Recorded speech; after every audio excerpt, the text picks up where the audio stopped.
Buenas tardes, profesor. Buenas tardes, estimados compañeros. Esta es la segunda parte de la presentación realizada junto a Luis Mendoza y refería a plantas de tratamiento de aguas servidas. Descripción del proceso. Básicamente se distinguen dos líneas de proceso. La primera referida al fango de utilización, en la cual se forman las bacterias que van a producir la modificación de las cualidades del agua misma. Y la segunda, bueno, la afluente de agua en relación al proceso mismo. Quiero destacar que el proceso de recuperación, por decirlo, de estas aguas está en base a la utilización de fangos y formación de bacterias en el sistema.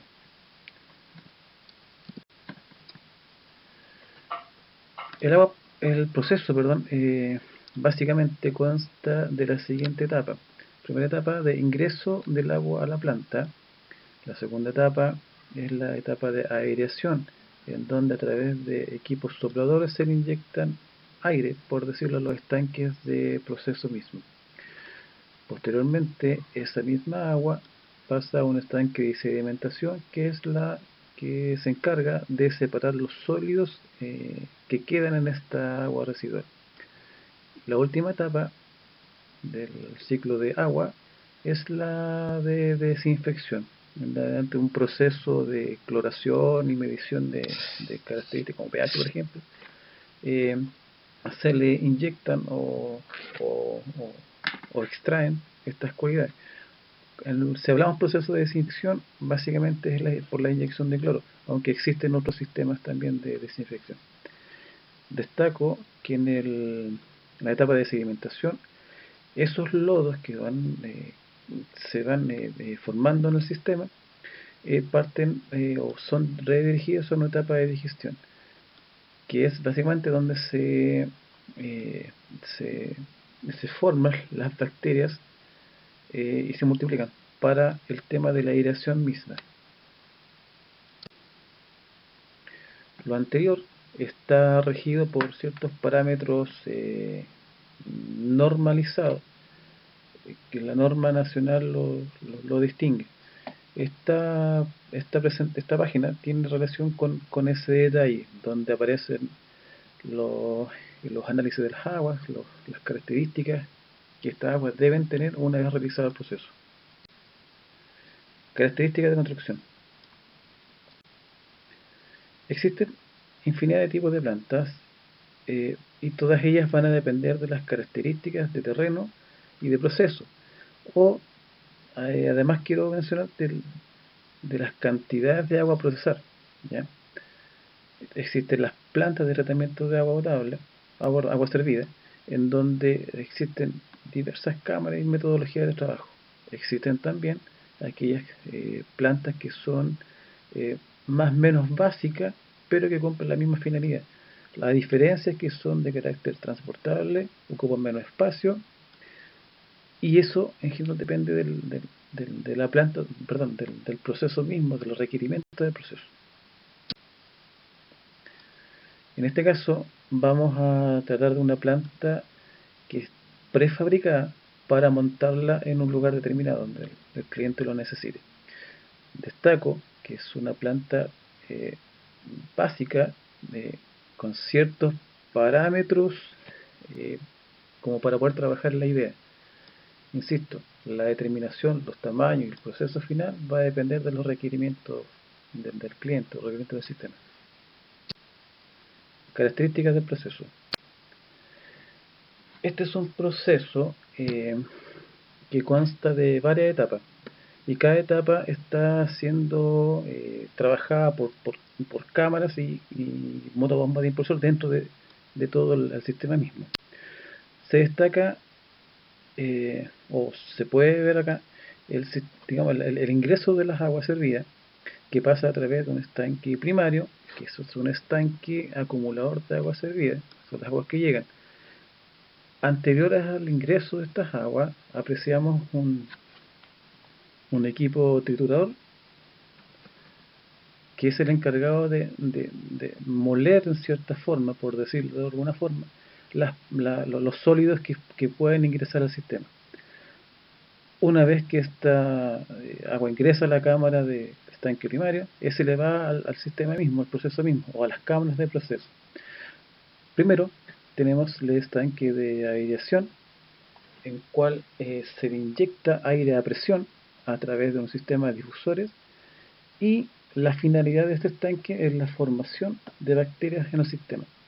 Ya mencioné que estas bacterias son las encargadas de procesar el agua, por decirlo de una forma, y bajar los niveles de coliformes, de olores y los parámetros que me exige el sistema. Posterior a eso, el agua pasa a otro estanque, denominado de estanque de sedimentación, en el cual todos los sólidos presentes en el agua, en ese estanque, por decantación, bajan al fondo y estas se convierten en lodo, y posteriormente son redirigidas al estanque de lodos. El agua que sale del estanque de sedimentación, a la vez, es analizada con el tratamiento final, principalmente por un tema de cloración, ¿ya?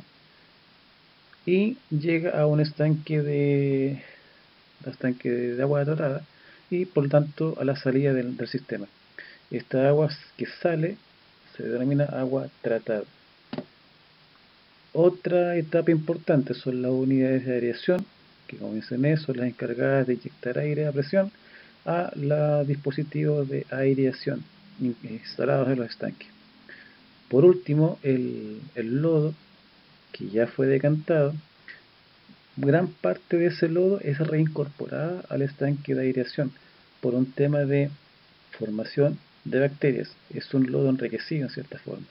No obstante, este lodo con el tiempo se va acumulando, por lo tanto es necesario extraer cierta cantidad de ello. Por tanto, existe el estanque de lodo, que es el encargado de acumularlo y a la vez de reenviarlo al proceso mismo. La planta en sí básicamente se compone del estanque primario, las unidades aireadoras, el estanque de lodo, los estanques aireadores de sedimentación y el estanque de agua tratada. Descripción del equipamiento.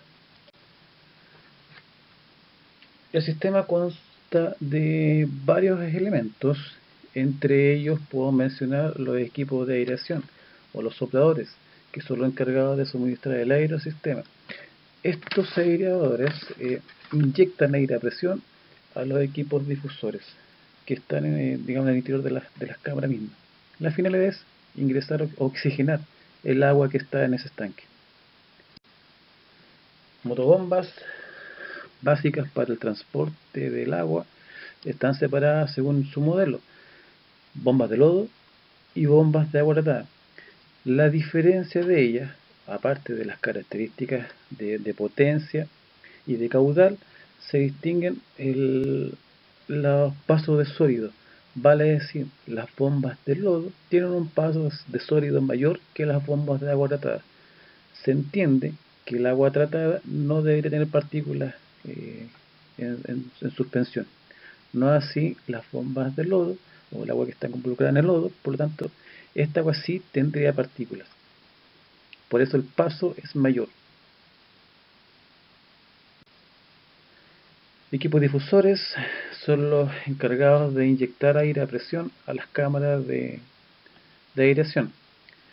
La forma y las cantidades va a depender del proceso mismo o de los niveles de agua a tratar. Así también las dimensiones de las cámaras mismas, los estanques mismos. El equipo triturador es el encargado de triturar, como su nombre lo dice, cualquier sólido que pueda ingresar a la planta o previamente a la planta, o el estanque de elevación. Estos equipos, los sólidos incorporados en el agua son capaces de triturarlo, pero hay una salvedad: cuando llegan piedras o trozos de metal que pueden ingresar, estos equipos tienen la capacidad de detenerse y a la vez en cierta forma de limpiarse, por decirlo de una forma. con la intención de que no obstruyan el sistema mismo. Pero la función principal, como lo mencioné, es triturar sólidos, básicamente sólidos fecales, que ingresen al sistema. Estanques de sedimentación.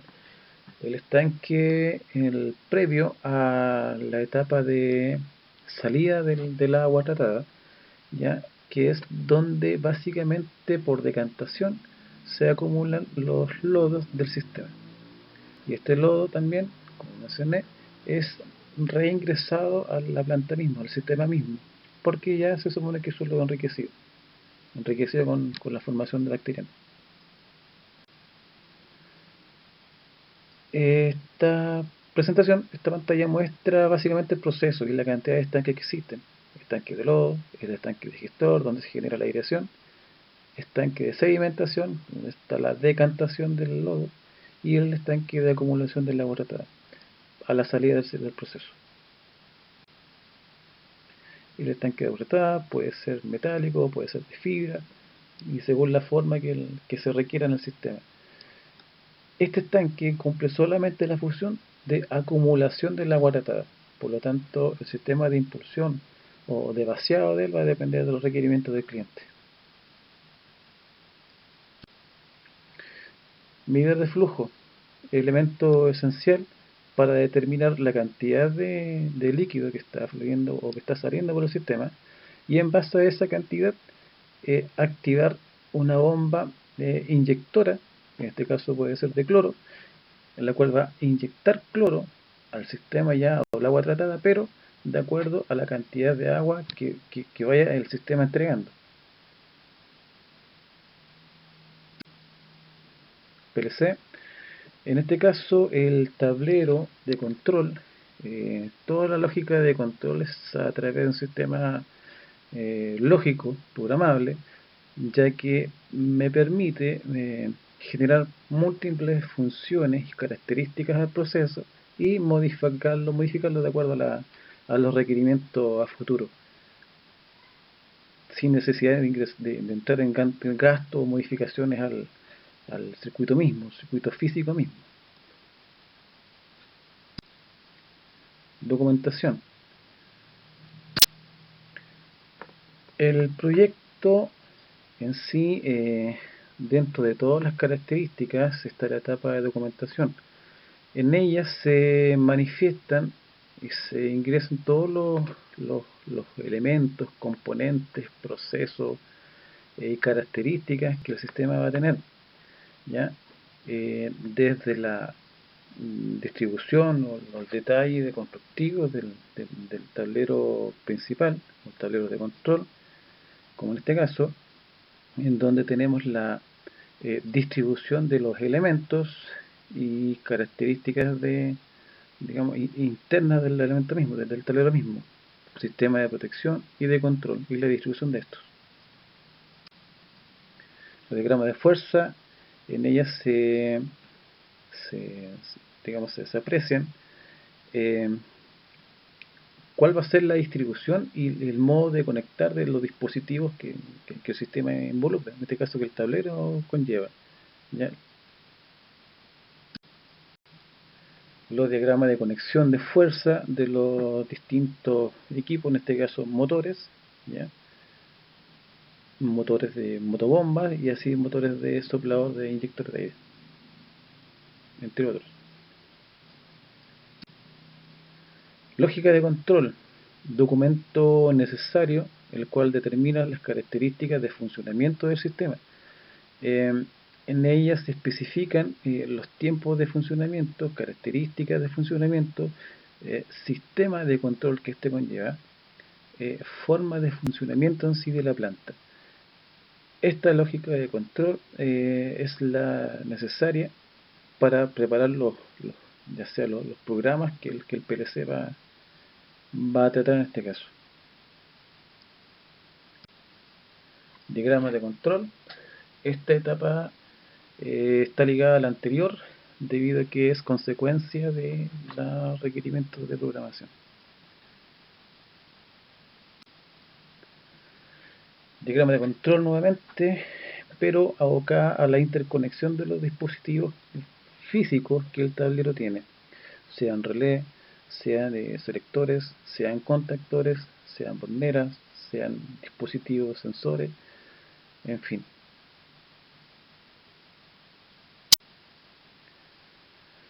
Dentro de la correspondencia, un ítem importante es el ítem del PLC llamado entrada y salida.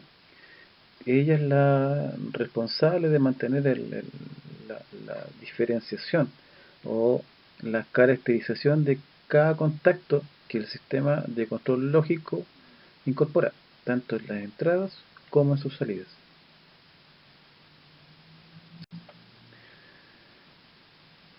Otro punto importante para la instalación de este tipo de plantas son los requerimientos que ésta tiene. Uno de ellos es la puesta a tierra. En este caso, el sistema conlleva también un estudio para la instalación de una malla tierra, que es la que protege en este caso la instalación misma. En ella están detalladas las características técnicas y requerimientos mínimos con que debe contar esta malla o esta protección.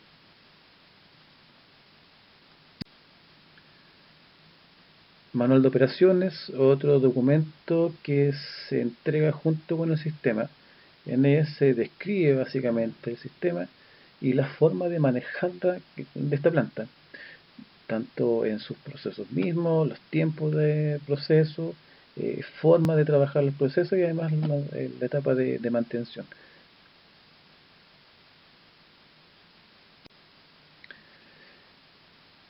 Este ítem de exigencia de instalación está creado con la intención de dar las normativas de construcción de terreno, de habilitación de terreno, para la instalación de este tipo de plantas.